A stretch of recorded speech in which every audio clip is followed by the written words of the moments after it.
আসসালামু আলাইকুম। তোমাদের সকলকে আজকে আবারও আমার ভিডিওতে স্বাগতম। আজকে হচ্ছে আমরা রিভিশনের সবচেয়ে সুন্দর একটা স্ট্র্যাটেজি নিয়ে আলোচনা করব। কিভাবে রিভিশন দিলে একটা সুন্দর এবং হচ্ছে ইফেক্টিভ ফলাফল আমরা পাবো সেটা নিয়ে হচ্ছে আজকে আমার এই ভিডিও। তো রিভিশন মানে কি? রিভিশন কথাটার অর্থ হচ্ছে পুনরায় দেখা। অর্থাৎ আমরা রিভিশন মানে মনে করে থাকি যে একটা অধ্যায়ের আমরা হাইলাইট করা অংশগুলো হচ্ছে দেখে গেলাম বা একটা ম্যাথের সূত্রগুলো দেখে গেলাম, এটা রিভিশন। অ্যাকচুয়ালি না, এটা রিভিশন না। রিভিশন মানে হচ্ছে কি পয়েন্ট পদ্ধতি। অর্থাৎ আমি এটাকে কি পয়েন্ট পদ্ধতি কেন বলছি? কারণ আমি যখন হচ্ছে ফিজিক্স পড়তাম তখন হচ্ছে ফিজিক্সের সবগুলো হচ্ছে মেইন পয়েন্ট এভাবে লিখে রাখতাম এবং এই মেইন পয়েন্টগুলো থেকে অনেক অনেক বেশি প্র্যাকটিস করতাম এবং হচ্ছে এই প্রবলেমগুলো হচ্ছে বারবার দেখে যেতাম। এবং কেমিস্ট্রির ক্ষেত্রেও সেম, আমি যে একটা অধ্যায় পড়তাম তার মেইন টপিকগুলো লিখে রাখতাম এবং লিখার পরে এই টপিকগুলো হচ্ছে আমি দেখে যেতাম বা এটার উপর হচ্ছে সলভ করতাম।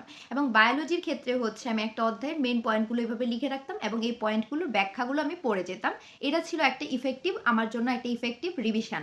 এবং তুমি যদি এইভাবে হচ্ছে প্রত্যেকটা অধ্যায়কে এভাবে রিভিশন দিয়ে যাও, কি পয়েন্টগুলো হচ্ছে আগে থেকে লিখে রাখো বা কি পয়েন্টগুলো পরবর্তীতে অধ্যায়টা পড়ার সময় লিখো খাতায়, তাহলে আমি মনে করব এটা তোমার জন্য একটা ইফেক্টিভ রিভিশন হবে। আর আমরা যে চোখ বোলানোর অংশটাকে বলছি রিভিশন, অ্যাকচুয়ালি না। আমরা হচ্ছে যখন এইভাবে প্র্যাকটিসের মাধ্যমে প্রত্যেকটা অধ্যায়কে আবার দেখে যাব, তখন আমরা সেটাকে রিভিশন বলবো এবং এই রিভিশনটা তোমার জন্য অনেক বেশি ইফেক্টিভ হবে।